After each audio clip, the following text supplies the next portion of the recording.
हरे कृष्ण। श्रीमद् भागवतम 10वां स्कंद 5वां अध्याय। गोकुल में भगवान का जन्म उत्सव। श्री सुखदेव जी कहते हैं, परीक्षित, नंद बाबा बड़े मनुष्य और उदार थे। पुत्र का जन्म होने पर तो उनका हृदय विलक्षण आनंद से भर गया। उन्होंने स्नान किया और पवित्र होकर सुंदर सुंदर वस्त्राभूषण धारण किए। फिर वेदज्ञ ब्राह्मणों को बुलाकर स्वस्ति वाचन और अपने पुत्र का जात कर्म संस्कार करवाया। साथ ही देवता और पितरों की विधि पूर्वक पूजा भी करवाई। उन्होंने ब्राह्मणों को वस्त्र और आभूषणों से सुसज्जित 2 लाख गौएं दान की। रत्नों और सुनहले वस्त्रों से ढके हुए तिलक के 7 पहाड़ दान किए। संस्कारों से ही गर्भ शुद्धि होती है, यह प्रदर्शित करने के लिए अनेक दृष्टांतों का उल्लेख करते हैं।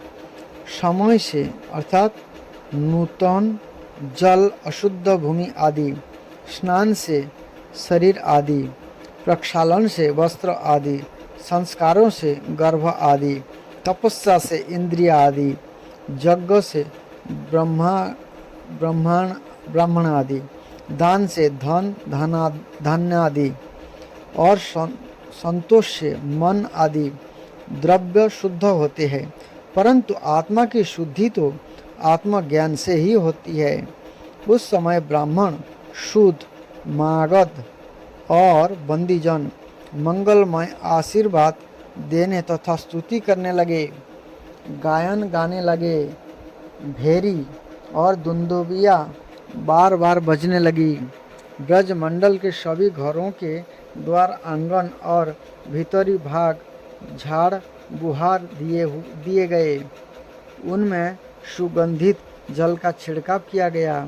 उन्हें चित्र विचित्र ध्वजा, पताका, पुष्प की मालाओं, रंग बिरंगे वस्त्रों और पल्लवों के बंधन बारों से सजाया गया। पौराणिक वंश का वर्णन करने वाले, समय अनुसार उक्तियों से स्तुति करने वाले भाट। जैसा कि कहा है, सुता पौराणिका प्रोक्ता मागधा वंश संस्का बंदी स्तमल प्रज्ञा स्तस्ता वस्त्र दृश्य युक्तयो। गाय, बैल और बछड़े के अंग में हल्दी तेल का लेप कर दिया गया और उन्हें गेरू आदि रंगीन धातुएं, मोरपंख, फूलों के हार, तरह तरह के सुंदर वस्त्र और सोने की जंजीरों से सजा दिया गया। परीक्षित, सभी ग्वाल बहुमूल्य वस्त्र, गहने, अंगरखे और पगड़ियों से सुसज्जित होकर और अपने हाथों में भेंट की बहुत सी सामग्रियां लेकर नंद बाबा के घर आए। यशोदा जी के पुत्र हुआ है, यह सुनकर गोपियों को भी बड़ा आनंद हुआ। उन्होंने सुंदर सुंदर वस्त्र, आभूषण और अंजन आदि से अपना श्रृंगार किया। गोपियों के मुख कमल बड़े ही सुंदर जान पड़ते थे। उन पर लगी हुई कुमकुम ऐसी लगती मानो कमल की केसर हो। उनके नितंब बड़े बड़े थे। ये भेंट की सामग्री लेकर जल्दी जल्दी यशोदा जी के पास चली। उस समय उनके पयोधर हिल रहे थे। गोपियों के कानों में चमकती हुई मणियों के कुंडल झिलमिला रहे थे। गले में सोने के हार हैकल जा हुमेल जगमगा रहे थे। ये बड़े बड़े सुंदर सुंदर रंग बिरंगे वस्त्र पहने हुई थी। मार्ग में उनकी चोटियों में गूथे हुए फूल बरसते जा रहे थे। हाथों में जड़ाऊ कंगन अलग ही चमक रहे थे। उनके कानों के कुंडल, पयोधर और हार हिलते जाते थे। इस प्रकार नंद बाबा के घर जाते समय उनकी शोभा बड़ी अनूठी जान पड़ती थी। नंद बाबा के घर जाकर ये नवजात शिशु को आशीर्वाद देती, यह चिरंजीवी हो, भगवान इसकी रक्षा करो, और लोगों पर हल्दी तेल से मिला हुआ पानी छिड़क देती तथा ऊंचे स्वर से मंगल गान करती थी। भगवान श्री कृष्ण समस्त जगत के एकमात्र स्वामी है। उनके ऐश्वर्य, माधुर्य, वात्सल्य सभी अनंत है। ये जब नंद बाबा के ब्रज में प्रकट हुए, उस समय उनके जन्म का महान उत्सव मनाया गया। उसमें बड़े बड़े विचित्र और मंगलमय बाजे बजाए जाने लगे। आनंद से मत वाले होकर गोपगण एक दूसरे पर दही, दूध, घी और पानी उड़ेलने लगे। एक दूसरे के मुंह पर मक्खन मलने लगे और मक्खन फेंक फेंक कर आनंद उत्सव मनाने लगे। नंद बाबा स्वभाव से ही परम उदार और मनुष्य थे। उन्होंने गोपों को बहुत से वस्त्र, आभूषण और गौएं दी। सूत, मागध, बंदीजन, नृत्य, वाद्य आदि विधाओं से अपना जीवन निर्वाह करने वालों तथा दूसरे गुणीजनों को भी नंद बाबा ने प्रसन्नतापूर्वक उनकी मुँह मांगी वस्तुएं देकर उनका यथोचित सत्कार किया। यह सब करने में उनका उद्देश्य वही था कि इन कर्म से भगवान विष्णु प्रसन्न हो और मेरे इस नवजात शिशु का मंगल हो। नंद बाबा के अभिनंदन करने पर परम सौभाग्यवती रोहिणी जी दिव्य वस्त्र, माला और गले के भांति भांति के गहनों से सुसज्जित होकर गृह स्वामिनी की भांति आने जाने वाली स्त्रियों का सत्कार करती हुई विचर रही थी। परीक्षित, उसी दिन से नंद बाबा के ब्रज में सब प्रकार की रिद्धि सिद्धियाँ, आठखेलियाँ करने लगी और भगवान श्री कृष्ण के निवास तथा अपने स्वाभाविक गुणों के कारण वह लक्ष्मी जी का क्रीड़ास्थल बन गया। परीक्षित, कुछ दिनों के बाद नंद बाबा ने गोकुल की रक्षा का भार तो दूसरे गोपों को सौंप दिया और ये स्वयं कंस का वार्षिक कर चुकाने के लिए मथुरा चले गए। जब वसुदेव जी को यह मालूम हुआ कि हमारे भाई नंद जी मथुरा में आए हैं और राजा कंस को उसका कर भी दे चुके हैं, तब ये जहाँ नंद बाबा ठहरे हुए थे वहाँ गए। वसुदेव जी को देखते ही नंद जी सहसा उठकर खड़े हो गए, मानो मृतक शरीर में प्राण आ गया हो। उन्होंने बड़े प्रेम से अपने प्रियतम वसुदेव जी को दोनों हाथों से पकड़कर हृदय से लगा लिया। नंद बाबा इस समय प्रेम से विह्वल हो रहे थे। परीक्षित, नंद बाबा ने वसुदेव जी का बड़ा स्वागत सत्कार किया। ये आदरपूर्वक आराम से बैठ गए। उस समय उनका चित्त अपने पुत्र में लगा रहा था। ये नंद बाबा से कुशल मंगल पूछकर कहने लगे। वसुदेव जी ने कहा, भाई, तुम्हारी अवस्था ढल चुकी थी और आप तक तुम्हें कोई संतान नहीं हुई थी, यहाँ तक कि आप तुम्हें संतान की कोई आशा भी ना थी। यह बड़े सौभाग्य की बात है कि तुम्हें संतान प्राप्त हो गई। यह भी बड़े आनंद का विषय है कि आज हम लोगों का मिलना हो गया। आपने प्रेमियों का मिलन भी बड़ा दुर्लभ है। इस संसार का चक्र ही ऐसा है। इसे तो एक प्रकार का पुनर्जन्म ही समझना चाहिए। जैसे नदी के प्रबल प्रवाह में बहते हुए बेड़े और तीन के सदा एक साथ नहीं रह सकते, ऐसे ही सगे संबंधी और प्रेमियों का भी एक स्थान पर रहना संभव नहीं है। यद्यपि वह सबको प्रिय लगता है, क्योंकि सबके प्रारब्ध कर्म अलग अलग होते हैं। आजकल तुम जिस महावन में अपने भाई बंधु और स्वजनों के साथ रहते हो, उसमें जल, घास और लता पत्र आदि तो भरे पूरे है ना। वह वन पशुओं के लिए अनुकूल और सब प्रकार के रोगों से तो बचा है। भाई, मेरा लड़का अपने माँ रोहिणी के साथ तुम्हारे ब्रज में रहता है, इसका लालन पालन तुम और यशोदा करते हो, इसीलिए वह तो तुम ही को अपने पिता माता मानता होगा। यह अच्छी तरह है ना। मनुष्य के लिए यही धर्म, अर्थ और काम शास्त्र विहित है, जिनसे उसके स्वजनों को सुख मिले, जिनसे केवल अपने को ही सुख मिलता है किंतु अपने स्वजनों को दुख मिलता है। ये धर्म, अर्थ और काम हितकारी नहीं है। नंद बाबा ने कहा, भाई वसुदेव, कंस ने देवकी के गर्भ से उत्पन्न तुम्हारे कई पुत्र मार डाले। अंत में एक सबसे छोटी कन्या बच रही थी, वह भी स्वर्ग सिधार गई। इसमें संदेह नहीं कि प्राणियों का सुख दुख भाग्य पर ही अवलंबित है। भाग्य ही प्राणी का एकमात्र आश्रय है। जो जान लेता है कि जीवन के सुख दुख का कारण भाग्य ही है, यह उनके प्राप्त होने पर मोहित नहीं होता। वसुदेव जी ने कहा, भाई तुमने राजा कंस को उसका सालाना कर चुका दिया, हम दोनों मिल भी चुके। आप तुम्हें यहाँ अधिक दिन नहीं ठहरना चाहिए, क्योंकि आजकल गोकुल में बड़े बड़े उत्पात हो रहे हैं।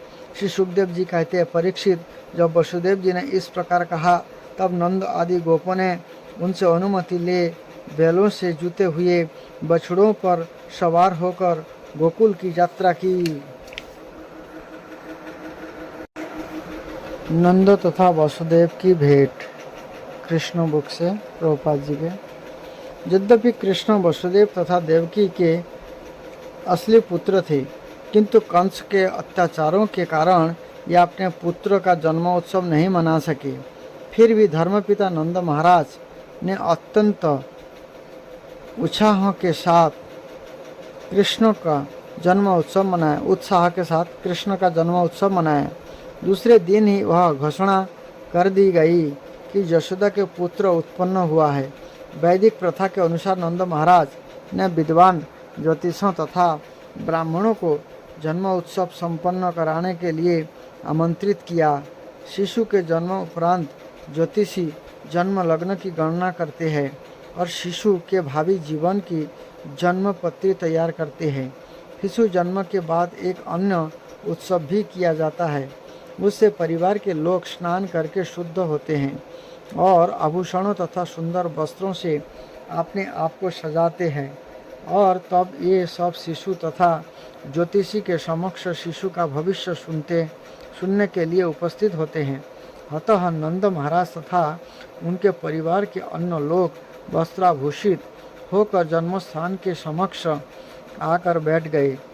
इस अवसर पर समवेत सारे ब्राह्मणों ने अनुष्ठानों के अनुसार शुभ मंत्र उच्चारण किया और ज्योतिषियों ने जन्मोत्सव संपन्न कराया। इस अवसर पर सारे देवताओं तथा पितरों की भी पूजा की जाती है। नंद महाराज ने ब्राह्मणों को 2 लाख अलंकृत गौएं दान में दी। गौओं के साथ साथ उन्होंने स्वर्ण अलंकृत वस्त्रों तथा विविध आभूषणों से सुशोभित अन्न के ढेर भी दान किए।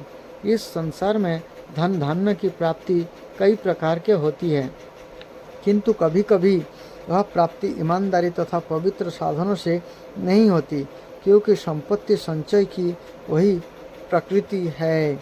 अतः वैदिक आदर्शों के अनुसार इस तरह अर्जित संपत्ति की शुद्धि ब्राह्मणों, गौओं तथा सोने के दान देकर की जाती है।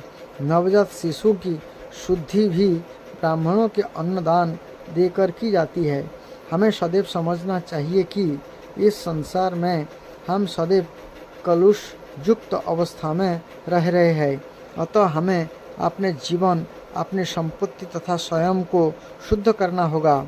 जीवन की शुद्धि नित्य स्नान एवं शरीर के भीतर तथा बाहर में सफाई द्वारा और 10 प्रकार के शुद्धि संस्कारों को स्वीकार करके की जाती है। तब भगवत पूजा तथा दान द्वारा हम संपत्ति को शुद्ध कर सकते हैं। आत्म साक्षात्कार तथा परम सत्य के ज्ञान के लिए वेदाध्ययन द्वारा आत्मशुद्धि की जा सकती है। अतः वेदों में कहा गया है कि जन्मना प्रत्येक व्यक्ति शूद्र होता है और शुद्धि संस्कार द्वारा यह द्विज बनता है। वेदों के अध्ययन से मनुष्य विप्र बनता है, जो ब्राह्मण बनने के लिए अनिवार्य योग्यता है। जब मनुष्य परम सत्य को पूर्ण रूपेण समझ लेता है तो वह ब्राह्मण कहलाता है। जब ब्राह्मण और अधिक पूर्णता को प्राप्त कर लेता है तो यह वैष्णव या भक्त बन जाता है। यह उत्सव में एकत्रित सारे ब्राह्मणों ने शिशु के सौभाग्य के लिए विविध वैदिक मंत्रों का स्तवन किया। विविध मंत्र उच्चारण शुद्ध, मागध, बंदी तथा बिरुदावली कहलाते हैं। इन मंत्र तथा गीतों के उच्चारण के अतिरिक्त मेरी और भेरी और दुंदुभियाँ भी घर के बाहर बज रही थी। इस अवसर पर सभी घरों में तथा गोचरों तक में विविध हर्षध्वनियाँ सुनाई पड़ती थी। घरों के भीतर तथा बाहर पीसे चावल से नाना प्रकार के कलालपूर्ण चित्र बनाए गए थे और सड़कों तथा गलियों भर में सुगंधित जल छिड़काया गया था। छातों तथा छज्जों को विविध प्रकार की झाड़ियाँ तथा बंधन बारों से सजाया गया था। सारे द्वार हरी पत्तियाँ तथा फूलों से बनाए गए थे। सारी गौएं, बछड़े तथा सांड को तेल तथा हल्दी का लेप लगाया गया था। गेरू आदि रंगीन खनिजों से उन्हें चित्रित किया गया था। उन्हें मोर पंख के हार पहनाए गए थे और ये रंगीन वस्त्र तथा सुनहरे हारों से सुसज्जित थे। जब सभी हर्षोन्मत्त ग्वालों ने सुना कि कृष्ण के पिता नंद महाराज अपने पुत्र का जन्म उत्सव मना रहे हैं तो ये परम प्रसन्न हुए। उन्होंने बहुमूल्य वस्त्र धारण किए और विविध प्रकार के कर्णाभूषणों तथा हारों से अपने शरीर को सजाया तथा अपने सिरों में बड़ी बड़ी पगड़ियाँ धारण की। इस प्रकार से वस्त्राभूषित होकर ये विविध प्रकार की भेंट लेकर नंद महाराज के घर आए। जब समस्त गोपियों ने सुना कि यशोदा ने पुत्र को जन्म दिया तो ये आनंद से विभोर हो उठी और उन्होंने भी विविध प्रकार के अमूल्य वस्त्र तथा आभूषणों से अपने को अलंकृत किया और अपने शरीर को सुगंधित द्रव्य लगाए। जिस प्रकार पराग की धूलि से कमल पुष्प की शोभा दिखने लगती है, इसी प्रकार समस्त गोपियों ने अपने कमल के समान मुखमंडलों पर कुमकुम रज का लेप किया। फिर ये सुंदर गोपियाँ अपनी अपनी भेंट लेकर नंद महाराज के घर पहुँची। आपने भारी नितंब तथा उन्नत उरजों से बोझिल ये गोपियाँ नंद के घर की ओर तेजी से नहीं चल पा रही थी, किंतु कृष्ण के आह्लादकारी प्रेम से ये जल्दी जल्दी चलने लगी। उनके कानों में मोती की बालियाँ थी, गले में रत्न जटित हार थे और उनके होठ तथा नेत्र विभिन्न प्रकार के रंजकों तथा काजल से अलंकृत थे। उनके हाथों में स्वर्णिम चूड़ियाँ थी।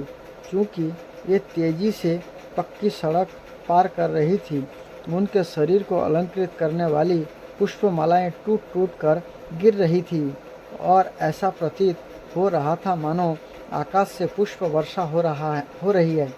शरीर के विविध आभूषणों की गति से ये और भी सुंदर लग रही थी। इस प्रकार ये गोपिकाएं नंद यशोदा के घर पहुंची और बालक को इस प्रकार आशीष देने लगी, हे बालक, तुम हमारी रक्षा के लिए चिरंजीवी हो। जब ये इस प्रकार बालक कृष्ण का आशीर्वाद दे रही थी तो उन्होंने तेल में बना हल्दी का लेप, दधी, दूध तथा जल का मिश्रित न केवल बालक पर अपितु यहाँ पर उपस्थित अन्य सभी लोगों पर छिड़का। इस शुभ अवसर पर पटु संगीतकारों द्वारा विविध प्रकार के बाजे भी बजाए जा रहे थे।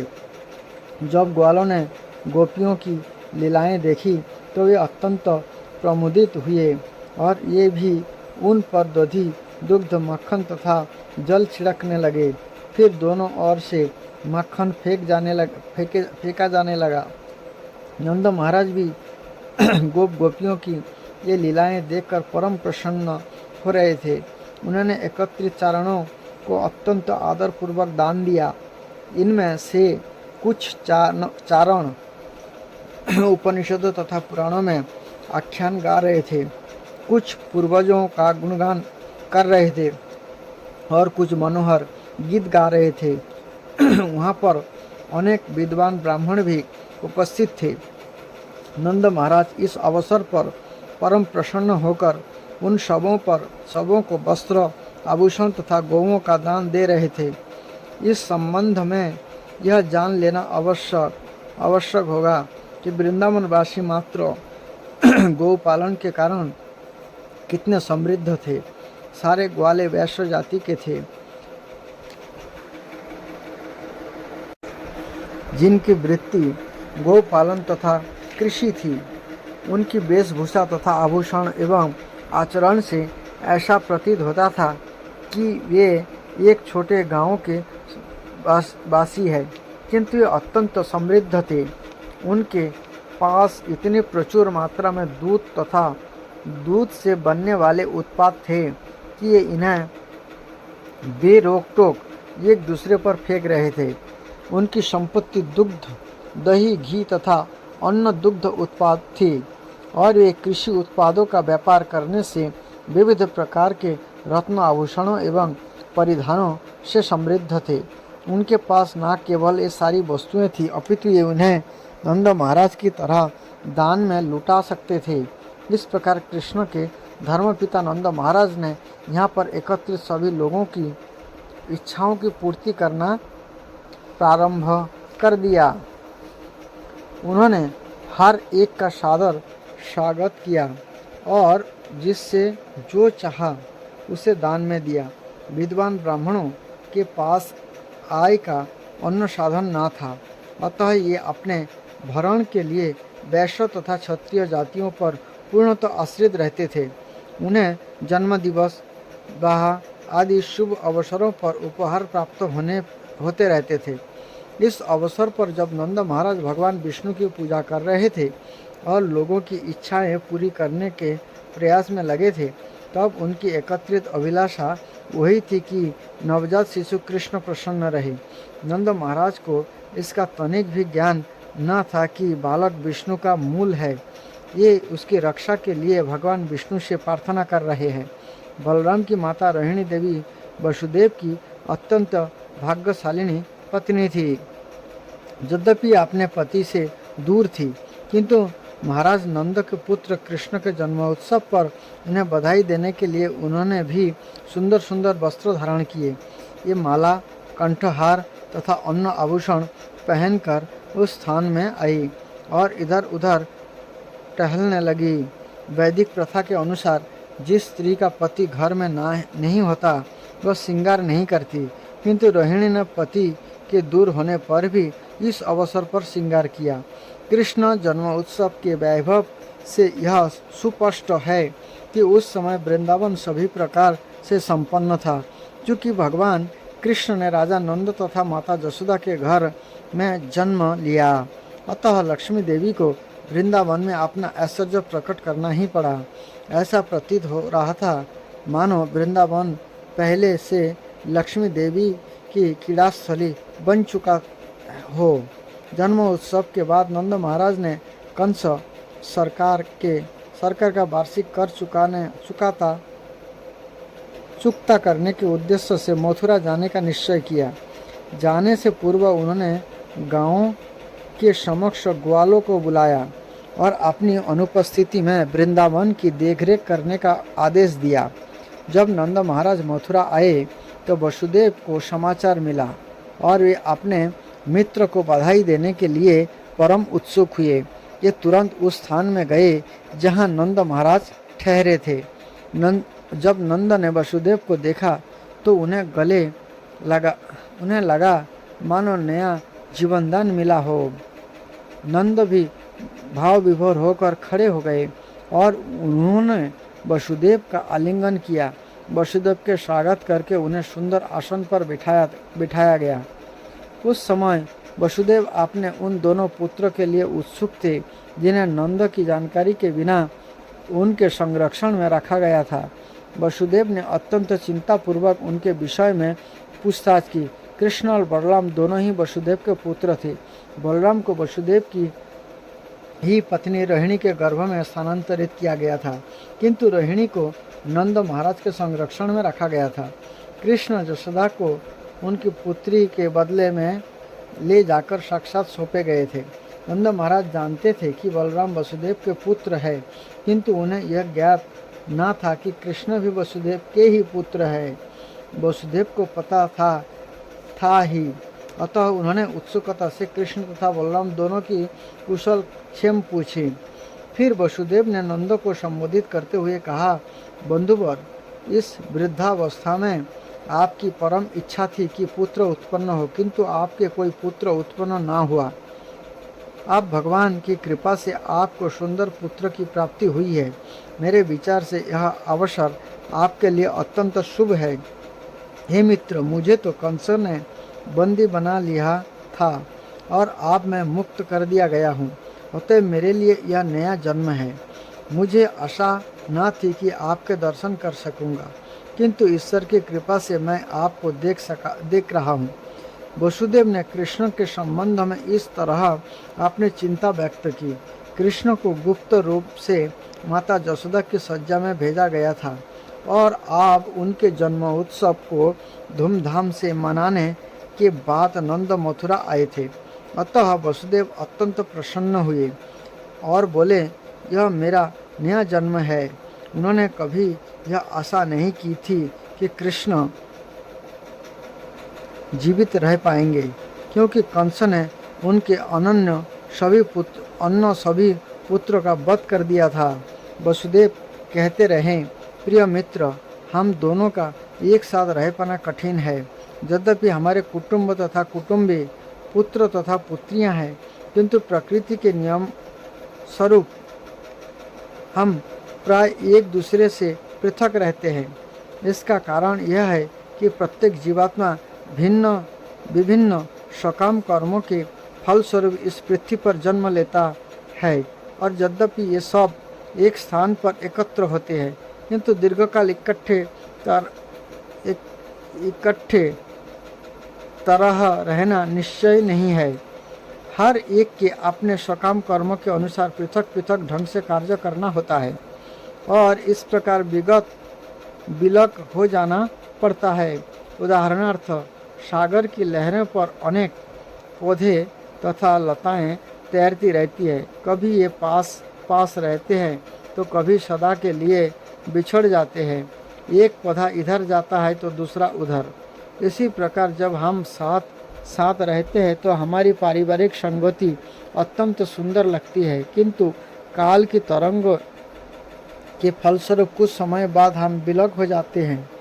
वसुदेव के ऐसा कहने का तात्पर्य यह है कि यद्यपि देवकी के गर्भ से उन्होंने 8 पुत्र प्राप्त हुए थे, किंतु दुर्भाग्यवश सभी जाते रहे, यहाँ तक कि वे अपने एक पुत्र कृष्ण को भी अपने पास नहीं रख सके। वसुदेव को उनका वियोग अनुभव हो रहा था, किंतु वे असली बात अभिव्यक्त कर न सके। उन्होंने कहा, कृपया मुझे वृंदावन का कुशल क्षेम बताएं। आपके पास इतने सारे पशु हैं, ये सभी प्रसन्न तो है, उन्हें पर्याप्त घास तथा पानी मिल तो रहे हैं।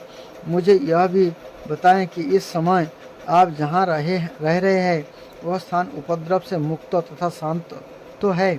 वसुदेव ने कृष्ण की कुशलता जानने के उद्देश्य से ही इतने सारे प्रश्न किए थे। उन्हें ज्ञात था कि कंस तथा उसके अनुयायी नाना प्रकार के असुरों को भेजकर कृष्ण को वध करने का प्रयत्न कर रहे थे। ये सब पहले ही यह निर्णय ले चुके थे कि कृष्ण जन्म के बाद 10 दिनों के भीतर उत्पन्न सारे बालक का वध कर दिया जाए। चूँकि वसुदेव कृष्ण के विषय में अत्यधिक चिंतित थे, इसलिए उन्होंने उनके निवास स्थान की सुरक्षा के विषय में पूछा।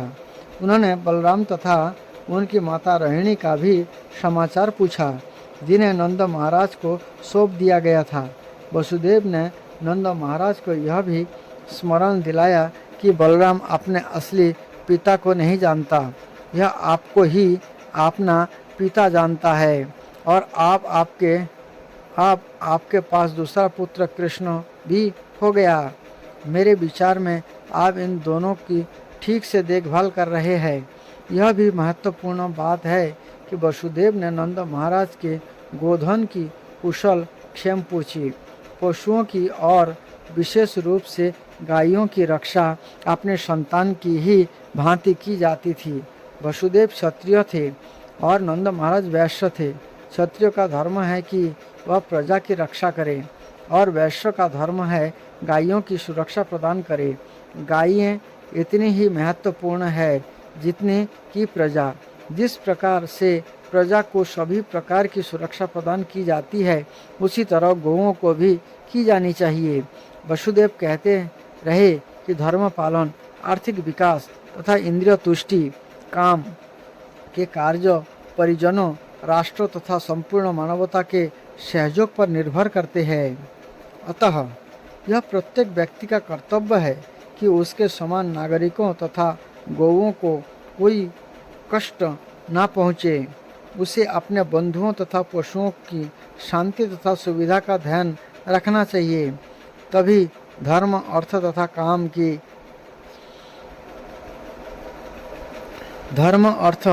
काम की प्राप्ति सरलता से हो सकती है।